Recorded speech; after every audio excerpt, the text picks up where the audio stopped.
Timeless tales for kids. Cinderella. In a cozy little house in England lived a kind girl named Cinderella. Her only friends were the little animals who lived in her house. They loved her very much because she was always so gentle and kind. Oh, you silly, don't worry.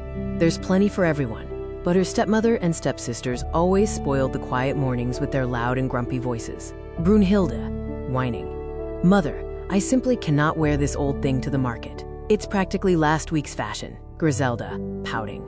And my new ribbons are entirely too dull. No one will even notice me. Stepmother. Silence, my dears. Cinderella, haven't you finished that floor yet? The dust is simply suffocating. Even though she was often sad, Cinderella always kept a little spark of hope in her heart. Then one day, a letter from the king arrived for everyone in the town. It was an invitation to a big, fancy party at the castle. A ball, messenger, by royal decree. His Royal Highness Prince Alistair requests the honor of every eligible maiden's presence at a grand ball tomorrow evening. The stepmother to herself. A ball. This is it. Brunhilde. Did you hear that, Griselda? A ball, Griselda. Oh, I must have the prettiest gown. Suddenly, the whole house was in a crazy rush. Everyone was busy getting the stepsisters ready for the party, and poor Cinderella was given more chores than she could possibly handle. Brunhilde. No, no, Cinderella. This ruffle isn't fluffy enough. I need more volume. Griselda. And these shoes, they simply must sparkle more. I want to outshine everyone. Stepmother. Cinderella. Stop dawdling. My darlings need their beauty sleep, and you haven't even finished pressing their silks. When the ball day came, and as the carriage rolled away with her family inside, Cinderella felt very sad and all alone. Just when she was feeling her saddest, a bright, sparkly light suddenly appeared out of nowhere. And right in the middle of the sparkly light, a kind fairy godmother appeared, smiling warmly at Cinderella. Fairy Godmother.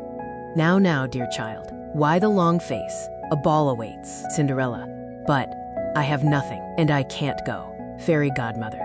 Nonsense. A little magic can fix anything. First, a carriage, a pumpkin, a dash of starlight, and voila! With a wave of her magic wand, the fairy godmother turned a pumpkin into a beautiful carriage. And for our trusty steeds, and a coachman, of course. Mice became horses, and a friendly lizard, a coachman. But the most wondrous transformation was reserved for Cinderella herself. Now, for the belle of the ball. In a flash of magic, her old, dusty clothes turned into a beautiful, sparkling ball gown. The fairy godmother, however, issued a warning. Fairy Godmother. Now, dear heart, remember, at the stroke of midnight, all magic fades. Be home before the last chime. Cinderella. I will. Thank you, Fairy Godmother. With a heart fluttering with excitement, Cinderella embarked on her magical journey to the ball. At the big royal party, Prince Alistair was tired of all the fancy stuff and just wanted to find a real friend. Alistair. Another lovely evening, but I do wish for a conversation that extends beyond the latest embroidery patterns.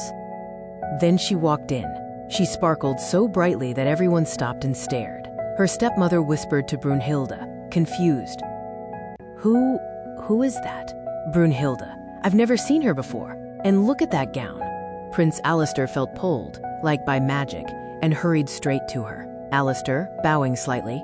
May I have this dance, fair maiden? Cinderella, curtsying gracefully. It would be my pleasure, your highness.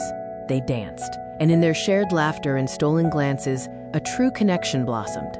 Alistair, you dance as if you were born on air. Cinderella, and you, your highness, make me feel as though I am. They talked easily, sharing their dreams and kindness. Alistair, I wish for a kingdom where everyone is kind. Cinderella, that's lovely. I think real strength comes from being caring. But as the clock tower began its solemn chime, Cinderella remembered Fairy Godmother's warning. Cinderella, gasping. Oh no, it's almost midnight. Panic-stricken, she fled, leaving behind only a single shimmering glass slipper. Alistair, reaching out. Wait, don't go. Cinderella, distraught. I must.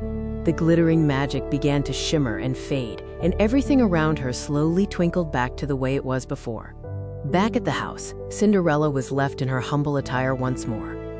Determined to find his mysterious maiden, Prince Alistair announced a kingdom-wide search. Alistair, I shall marry only the girl whose foot fits this slipper. Bring her to me. At Cinderella's house, her stepmother's schemes to fit her daughters into the slipper were both desperate and comical. Stepmother, Push, Brunhilde, push. Just a little more. Brunhilde. It's impossible, mother. It's too small. Stepmother. Oh, stop your sniveling, Griselda. A true princess makes sacrifices.